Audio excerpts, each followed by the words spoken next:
On August 11, 1999, at 12:41 p.m., Salt Lake was changed forever by the biggest unexpected tornado ever. A dark funnel touched down on the city's west side. For approximately 14 minutes, it carved a path straight through the capital, slamming into landmarks, tearing apart a convention site, uprooting entire groves of trees, and sending debris swirling high into the air. By the time it lifted at around 12:55 p.m., it had left behind a staggering toll. 1 person dead, more than 80 injured, hundreds of homes and businesses damaged, and roughly $170 million in losses. For Utah, a state that averages only 2 tornadoes a year and rarely stronger than weak F0s or F1s, this was the storm of a century. This was not just a storm. It was a rupture of certainty, proof that even in the high desert, even surrounded by mountains, nature could deliver a blow no one expected. To understand what happened that afternoon, the story must begin with the deceptive calm of an ordinary Wednesday in August, the last few hours before the world tilted. August 11th, 1999. Morning in Salt Lake City opened in routine. The sun rose over the Wasatch, washing the skyline in pale light. By 8 a.m., the valley was already busy. Commuters threaded onto Interstate 15, the hum of engines echoing against the concrete sound walls. State workers filed into the Capitol, carrying briefcases, coffee, and the weight of another summer workday. Tourists filtered into Temple Square, cameras slung around their necks, pausing to admire the fountains and manicured flower beds. It was the height of summer, and the city pulsed with energy. Temperatures were climbing into the mid-80s, and the air carried an unusual heaviness. Locals noticed the humidity clinging to their skin, not oppressive, but noticeable. Afternoon thunderstorms are common in August, so a muggy day wasn't unusual. What few realized was that this extra weight in the air was a sign of fuel waiting for a spark. Inside the Salt Palace Convention Center, crews worked at a frantic pace. The outdoor retailer trade show was one of the city's biggest annual events, drawing thousands of exhibitors from around the country. Forklifts beeped as they moved pallets of gear. Workers hammered together display frames. Across the street, a sprawling tent village had sprung up to house overflow exhibitors. White canopies stood like sails on steel frames. Rows of temporary shops filled with half-unpacked boxes of climbing ropes, tents, and kayaks. The smell of canvas and sawdust mixed in the warm air. By mid-morning, downtown bustled with routine. Office workers slipped into cafes for late breakfasts. Street musicians played violins near City Creek. Construction workers secured scaffolding near the Assembly Hall, their hard hats gleaming in the sun. At the Capitol, staffers walked shaded sidewalks, papers tucked under their arms. The city felt alive, safe, unremarkable. The National Weather Service had issued thunderstorm watches that morning, but they were treated as background noise. Utahns were accustomed to scattered lightning in the afternoons. What no one expected was that one cell would explode with such precision over the city itself. The very idea of a tornado in downtown Salt Lake felt absurd. That disbelief kept people moving through their day without a second thought. By noon, restaurants filled with office workers grabbing lunch. The hum of conversation spilled into the streets. At Temple Square, families posed for photographs beneath flower beds. Vendors at the trade show tents stacked catalogs and sorted gear, pausing only to wipe sweat from their foreheads. The air felt thicker, and shadows deepened as clouds gathered to the northwest. Some people noticed dark bands of sky pushed in, and the wind picked up. Flags snapped taut, tree branches rustled and bent. But the storm still seemed distant. A murmur of thunder rolled across the valley. Nothing unusual, nothing that would interrupt the rhythm of the day. At 12:35 p.m., that rhythm began to crack. A thunderstorm cell near the north end of the valley suddenly strengthened. On radar, meteorologists saw signs of rotation. On the ground, people felt the wind shift. The air turned uneasy, swirling in little eddies. Light dimmed as if evening had come early. The sky lowered, heavy and dark. Minutes later, it happened. At 12:41 p.m., a funnel cloud touched down just west of the city center, near 1300 South and 600 West. Power lines snapped instantly. Transformers exploded in flashes of pink light that lit the skyline. The sound arrived next, a deep growl swelling into a roar. From a news helicopter circling above, cameras captured the first moments. The dark spiral stretched from cloud to ground, its tail flicking across the streets. Reporters watching through monitors couldn't believe what they were seeing as the tornado slammed into the Delta Center, home of the Utah Jazz. One voice broke through. Clouds started to form just to the south and west of the Delta Center. It went right straight across the Delta Center. Well, Sterling, we saw it from our beneficial life tower camera. We could see it moving. Without warning. There are several fires we can see now burning in the area. Yes, there were several explosions as it went just to the. There's construction. Well, it didn't go to the construction of the convention center, but there were certainly some explosions just to the south and west of the Delta Center. This is a major tornado for Salt Lake City. I have never seen anything like it in my life. I'm standing here in the crossroads. The sight was surreal. A tornado ripping open the roof of the city's most famous arena, live on television, in a place where tornadoes weren't supposed to happen. For people on the ground, it was worse. Debris spiraled into the air. Chunks of metal, glass, wood. Workers fled the outdoor tents, some diving behind trees, others clutching poles as the wind lifted them from the ground. In offices, employees crowded windows, staring in disbelief at the black column cutting across their city.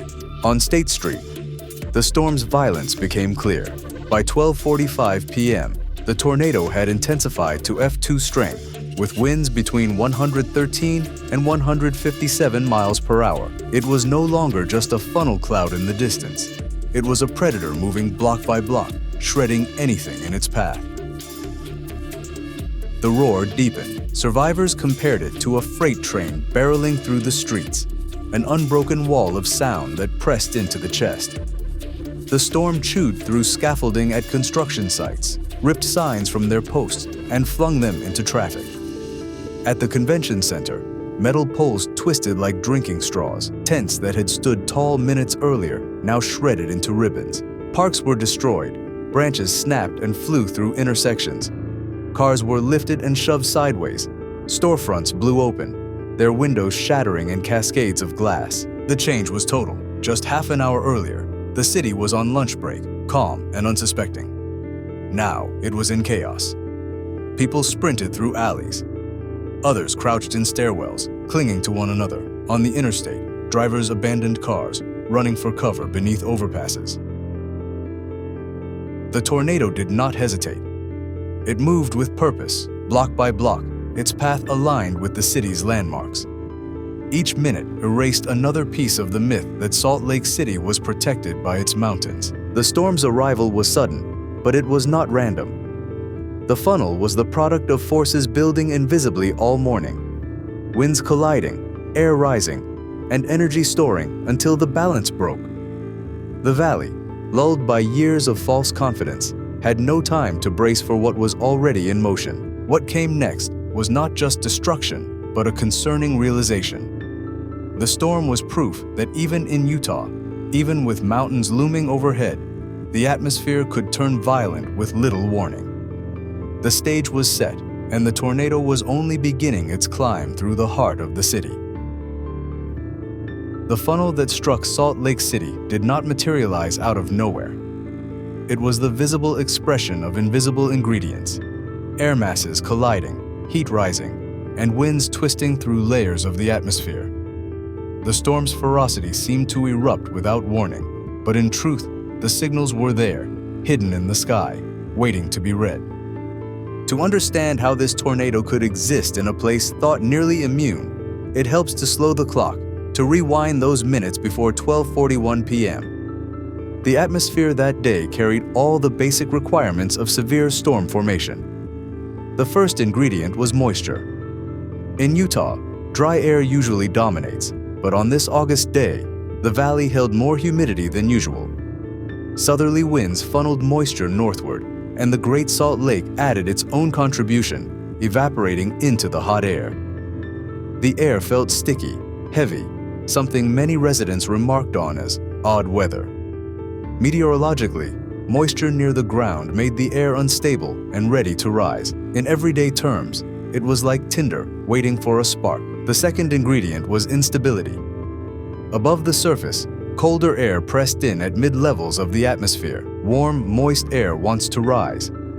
When colder air sits on top, the contrast is like holding a beach ball underwater. Pressure builds until the ball shoots upward. This is what forecasters call instability, and it was present over the Salt Lake Valley that day in abundance. The third ingredient was lift. Something had to kick the warm, unstable air skyward. That afternoon, an upper-level trough was sweeping in from Nevada. At the same time, winds off the Great Salt Lake collided with southerly valley winds, creating what's known as a convergence zone. Picture two crowds of people pushing into each other from opposite directions. Where they meet, pressure builds and bodies push upward. In the atmosphere, this collision forced air to rise rapidly.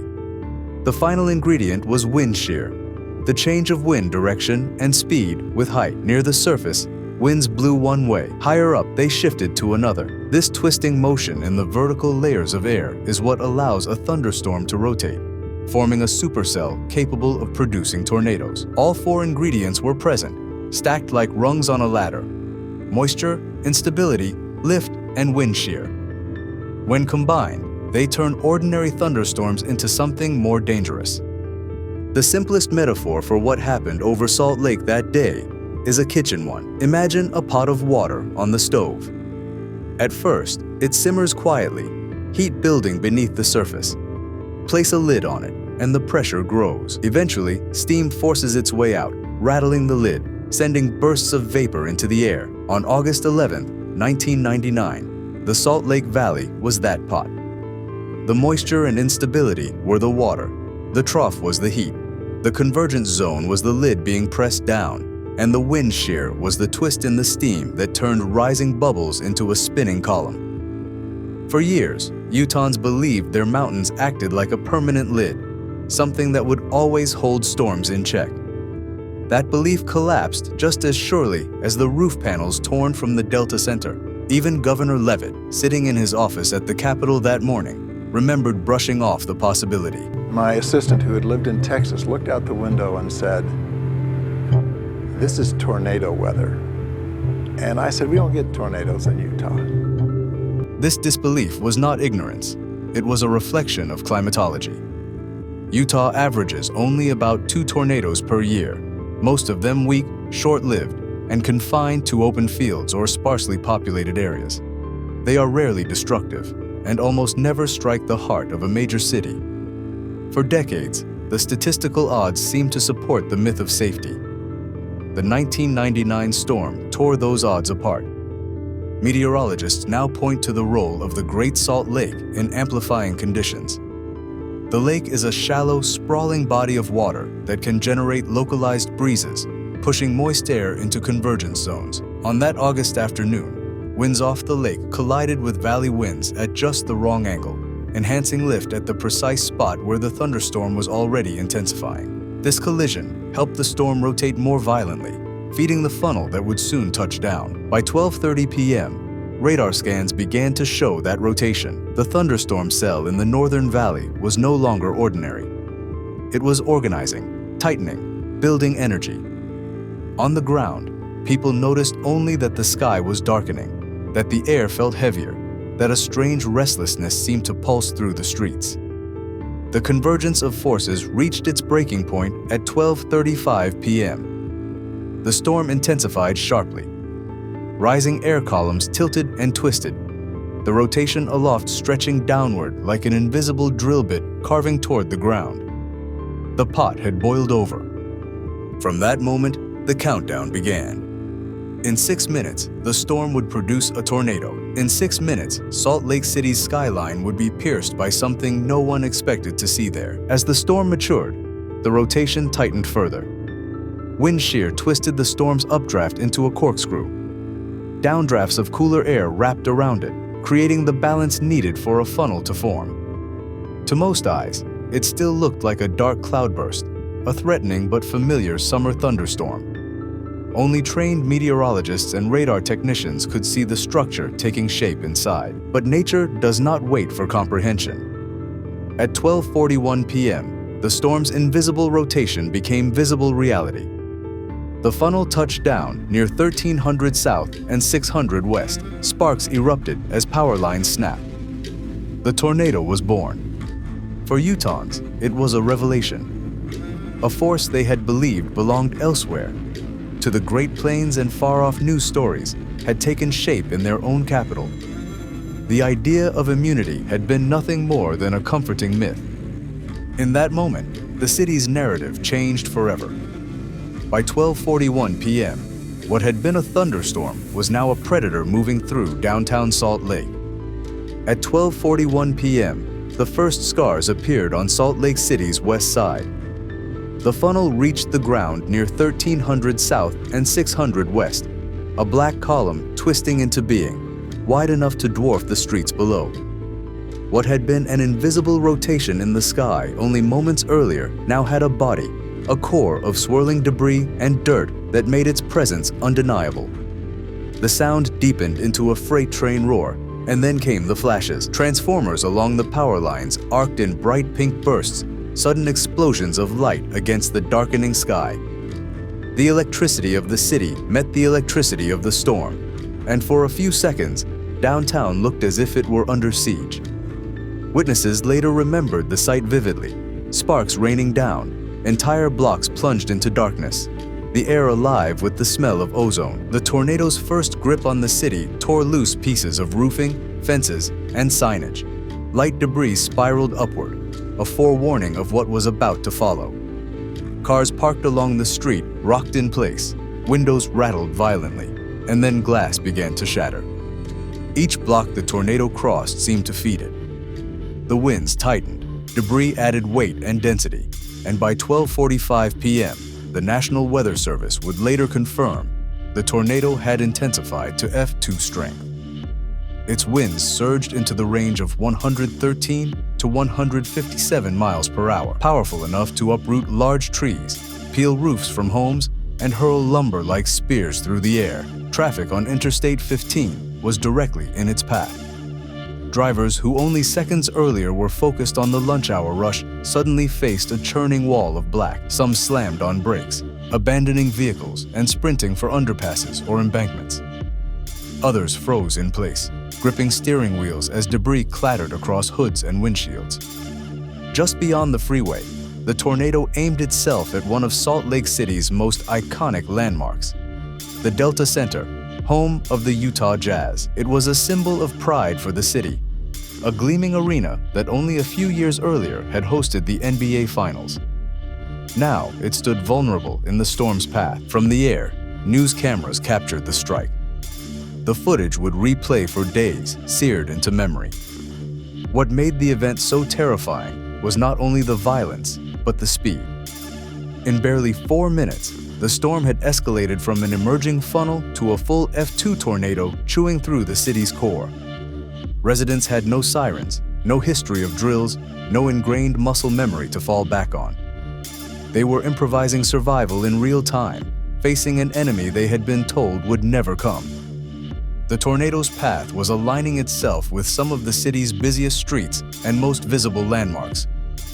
It was as if the storm made a conscious division to map itself onto the identity of Salt Lake, tearing through the myth of safety with each turn of debris. By 12:45 p.m., the funnel had matured into a monster. The city's illusions were gone. The next blocks would test its resilience in ways no one had imagined. But the funnel's most tragic target lay just blocks ahead. By the time the tornado crossed Interstate 15 and ripped into the Delta Center, its path had already become infamous. But the storm's next target would bring devastation to a place filled not with commuters or office workers, but with exhibitors, builders, and laborers. Ordinary people setting up for one of the city's most celebrated gatherings.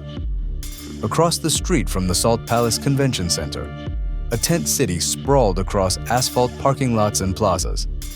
It was a temporary village built for the outdoor retailer trade show, a national event that transformed Salt Lake City into the center of the outdoor industry twice each year. Thousands of exhibitors came to showcase their latest climbing harnesses, skis, tents, waterproof jackets, and gear designed for survival in the wild.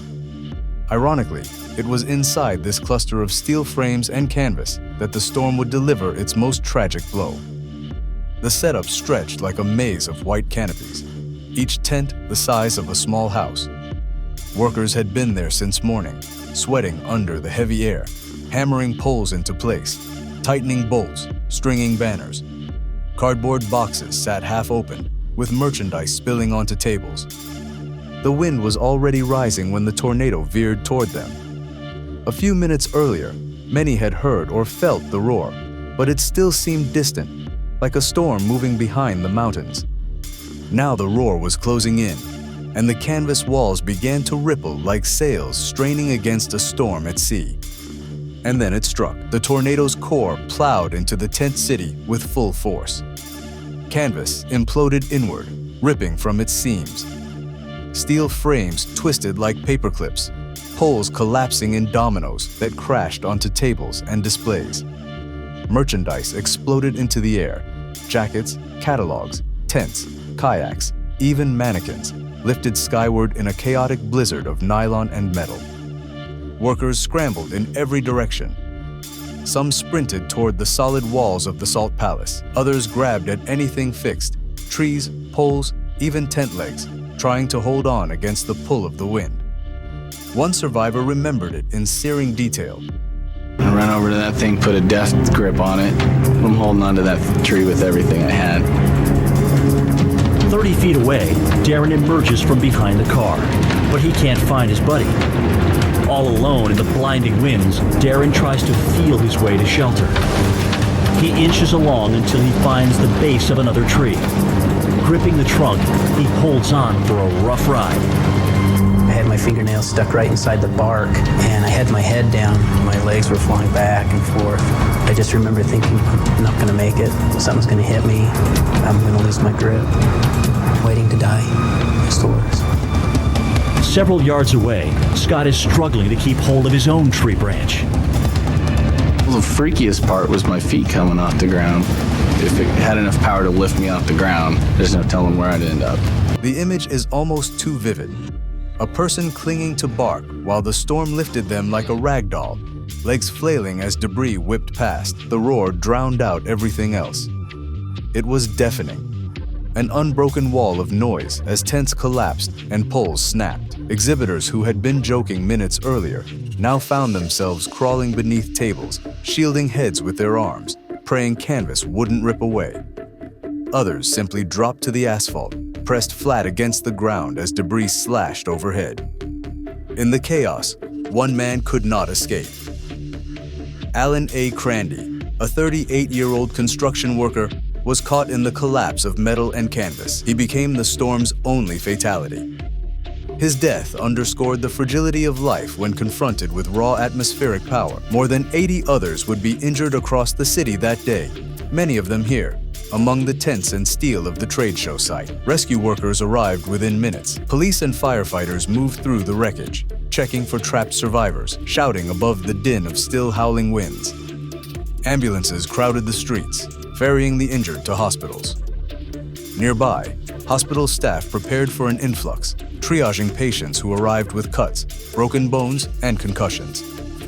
In total, dozens were treated that day from injuries sustained in the outdoor retailer site alone. For Salt Lake City, however, the tent city stood as the storm's most painful memory. The tragedy at the outdoor retailer site deepened the storm's legacy.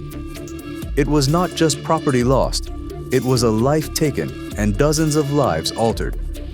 For survivors, the sound of tearing canvas, the weight of steel beams collapsing, and the memory of being lifted off the ground by the wind became scars far beyond the physical. The funnel did not pause to grieve.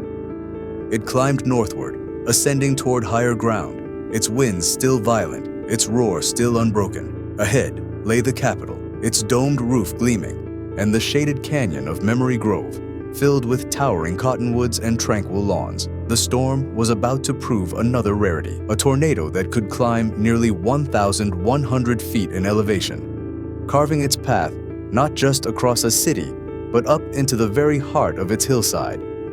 Even as tragedy struck downtown, the tornado was climbing higher, toward the heart of Utah's capital.